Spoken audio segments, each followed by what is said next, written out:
নমস্কার, সুপ্রভাত। তাহলে আজকে আরও একটা নতুন ভিডিওতে সকলকে স্বাগত। আজকে আমরা চলে এসেছি নবাবেশ্বর মুর্শিদাবাদ। আর মুর্শিদাবাদ আমার সাথে আজকে আমার বোন আছে। আর এই মুর্শিদাবাদ আসার জন্যে কলকাতা থেকে হাজারদুয়ারি এক্সপ্রেস আছে, এছাড়া শিয়ালদা থেকে লালগোলা মেমো অনেকগুলো আছে। কিন্তু যেহেতু আমি বর্ধমান থেকে এসেছি, তা নৈহাটি থেকে প্রথমে রানাঘাট থেকে মুর্শিদাবাদ লোকাল ধরে এসেছি। 9:22 রানাঘাট থেকে মুর্শিদাবাদ লোকালটা আসে, আর এখন মোটামুটি 12টায় পৌঁছে গেছে। তাহলে চলো এরপর গোটা শহরটা ঘুরে দেখবো এবং তোমাদের সকলকে ঘুরাবো। ভিডিওটা শেষ অবধি দেখবে, তাহলে একটা ধারণা হয়ে যাবে কীভাবে ঘুরবে বা দুটো দিন একটা রাত থেকে কীভাবে গোটাটা শেষ করবে, পুরোটাই দেখাবো। তাহলে ভিডিওটা শুরু করি সাথে। তাহলে স্টেশন থেকে টোটো করে চলে এসেছি জাহানকোষা কামান। এখানে জাহানকোষা কামান, ফতি মসজিদ আর কাটরা মসজিদ, এই তিনটা ঘুরে তারপরে হাজারদুয়ারিটা হোটেল নেবো। তাহলে চলো ঘুরে আসি আগে জাহানকোষা কামানে। আর এখানে টিকিট কোনো লাগেনি। প্রথমেই চলে গেলাম জাহানকোষা কামান দেখতে। এই জাহানকোষা শব্দের অর্থ বিশ্ব ধ্বংসকারী। আর এই কামানটি তৈরি করেছিলেন জনার্দন কর্মকার। এটাকে খুবই পবিত্র বলে মনে করা হয়। এরপর চলে এলাম কাটরা মসজিদ। এই কাটরা মসজিদে কিন্তু কোনো রকম প্রবেশ মূল্য লাগে না।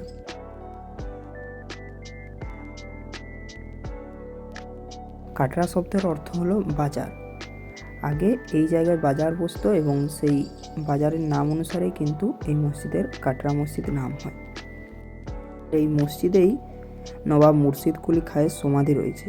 এই সিঁড়িটার নিচেই মুর্শিদ কুলি খাঁয়ের সমাধিটা আমরা দেখতে গেলাম। এই হলো মুর্শিদ কুলি খাঁয়ের সমাধি। পরবর্তী আমরা কাটরা মসজিদ থেকে টোটো করে সোজা চলে গেলাম এই ফৌতি মসজিদ দেখতে, যেটার আরেকটা নাম হচ্ছে ফুটো মসজিদ। এটি রক্ষণাবেক্ষণের অভাবে চারদিক থেকে গাছপালায় ভর্তি এবং কোনো রকম সংরক্ষণ করা হয়নি। এটাও ভিতর থেকে দেখতে অনেকটাই কাটরা মসজিদের মতোই। এখানেও কিন্তু কোনো রকম প্রবেশ মূল্য ছিল না। হোটেলে রুম নিয়ে একটু ফ্রেশ হয়ে ঘুরতে বেরিয়ে গেছি। আবার এসেছি কাঠগোলা বাগান বাড়িটা। এরপর কাঠগোলা বাগান বাড়িটা ঘুরি, তারপর আবার দেখা হচ্ছে। এই কাঠগোলা বাগান বাড়িতে প্রবেশ মূল্য ছিল 40 টাকা করে। এই বাড়ির ভিতরে একটা পাখির সংগ্রহশালা এবং মাছের অ্যাকোরিয়ামও রয়েছে। এছাড়া এখানে একটা পরেশনাথের জৈন টেম্পল এবং এই কাঠগোলা বাগান বাড়ির উপরে কিন্তু মিউজিয়ামও রয়েছে। এই মিউজিয়ামের মধ্যে কিন্তু কোনো রকম ক্যামেরা অ্যালাউ করে না, তাই বাইরে থেকেই যতটুকুন ঘুরেছি আমি সেটুকুন দেখিয়েছি। এবং এই জৈন মন্দিরের অপোজিটেই রয়েছে একটা বোটিংয়ের ব্যবস্থা। বোটিং করতে জনপ্রতি 25 টাকা করে লাগে। তারপরে আমরা চলে এলাম জগৎ শেঠের বাড়ি। এই জগৎ শেঠের বাড়িতেও প্রবেশ মূল্য ছিল 30 টাকা করে। এই বাড়ির ভিতরেও রয়েছে একটা মিউজিয়াম এবং এখানেও কিন্তু কোনো রকম ভিডিও এবং ফটো তোলা চলে না।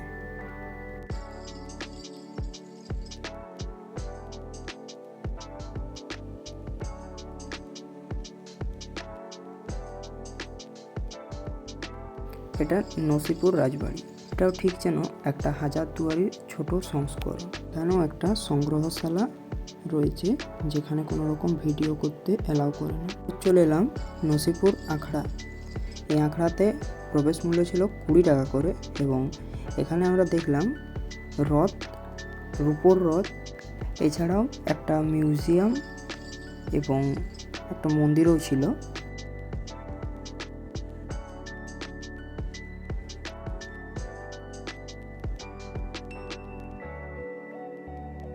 এরপর চলে এলাম নেমোখারাম দেউড়ি।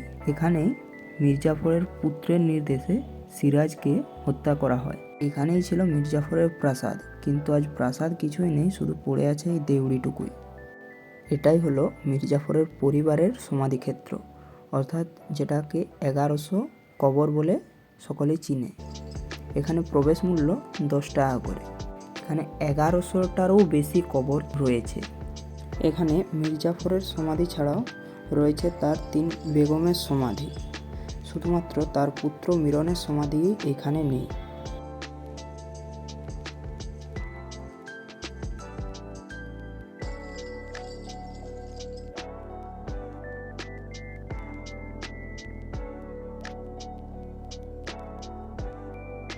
এই সমাধিক্ষেত্রের অল্প দূরেই রয়েছে মুর্শিদ কুলি খাঁয়ের কন্যা আজিমুন্নেসার সমাধি। এখানেও কোনো রকম প্রবেশ মূল্য লাগে না। এই সিঁড়ির নিচেই কিন্তু তার সমাধি রয়েছে। এই হলো তার সমাধিটা। এখানেই রয়েছে আজিমুন্নেসার সমাধি। এরপর আমরা টোটো করে চলে গেলাম মতিঝিলের উদ্দেশ্যে। সকাল থেকেই কিছু খাওয়া দাওয়া ঠিকমতো হয়নি, তাই এখানেই কিছু খাবার দাবার খেয়ে তারপর আমরা সন্ধ্যের দিকে মতিঝিলে প্রবেশ করলাম। এখানে প্রবেশ মূল্য ছিল 30 টাকা করে।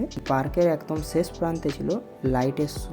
এই শোয়ের প্রবেশ মূল্য ছিল 50 টাকা করে। এইভাবেই আমাদের মুর্শিদাবাদ প্রথম দিনের ভ্রমণ শেষ হলো। নমস্কার, সুপ্রভাত। তাহলে আজকে মুর্শিদাবাদ আমাদের দ্বিতীয় দিন, আর সকাল সকাল বেরিয়ে যাচ্ছি এখন। Good morning guys. তাহলে সকাল সকাল আজকে নদীর ওই পাড়ে যে সকল মন্দির টন্দিরগুলো আছে সেগুলো ঘুরবো, আর তারপরে ফিরে এসে হাজারদুয়ারি বা ট্রেন ধরবো। তাহলে মুর্শিদাবাদ যদি কেউ 2 দিন 1 রাত থেকে সব জায়গাগুলো ঘুরতে চাও, তাহলে এই ভিডিওটা অবশ্যই শেষ অবধি দেখবে, ভিডিওটার সাথে থেকো। সকালবেলায় হাঁটতে হাঁটতে ঘুরে নিলাম ত্রিপলিয়া গেট এবং ত্রিপলিয়ার গেটের কাছেই অবস্থিত চক মসজিদ। এই দিন আমরা কোনো রকম টোটো আগে থেকেই বুক করে রাখিনি। ঘাট পারাপার হয়ে ওই পার থেকেই টোটো বুক করেছিলাম এবং ঘাট পারাপারের জন্য মাথাপিছু 5 টাকা করে লাগে।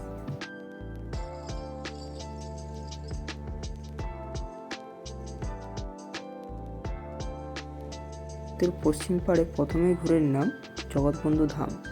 এখানে কোনো রকম প্রবেশ মূল্য লাগে না।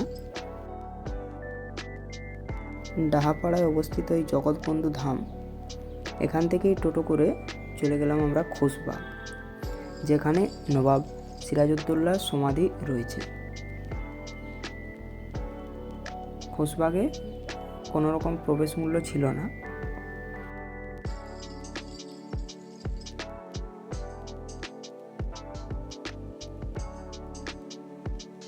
এই খোশবাগের মতো রোশনীবাগেও রয়েছে নবাব সুজাউদ্দৌলার সমাধি। এখন আপনারা দেখতে পাচ্ছেন নবাব সুজাউদ্দৌলার সমাধি অর্থাৎ রোশনীবাগ। এখানেও কোনো রকম প্রবেশ মূল্য ছিল না। সেখান থেকেই সোজা আমরা চলে গেলাম কিরিটেশ্বরী মন্দির। কিরিটেশ্বরী মন্দিরের সামনে সেই সময় মেলা চলছিল এবং সেই ফাঁকে আমরা মেলাটাও ঘুরে নিয়েছিলাম। তারপর আবারও নৌকায় পারাপার হয়ে এই পারে চলে আসি।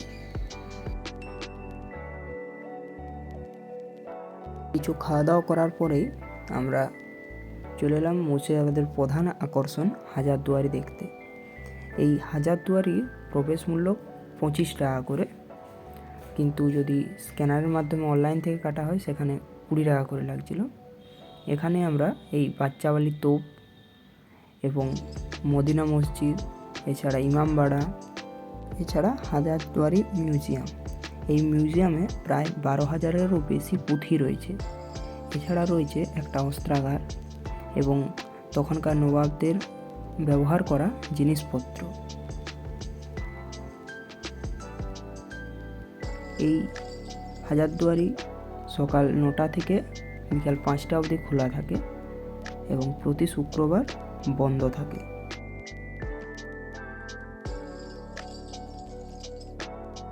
এই হাজারদুয়ারি থেকেই হেঁটেই আমরা পৌঁছে গেলাম ওয়াসিফ মঞ্জিল, নবাব ওয়াসিফ আলী মির্জার প্রাসাদ, যেটা ওয়াসিফ মঞ্জিল নামে পরিচিত।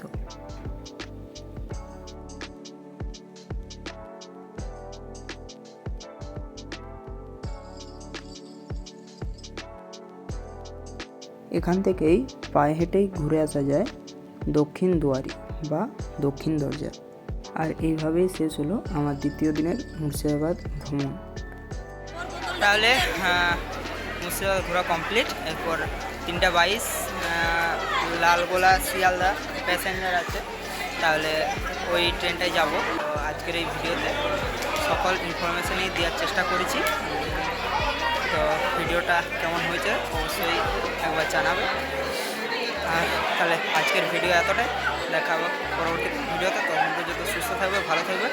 I will catch you in the next video. Tata.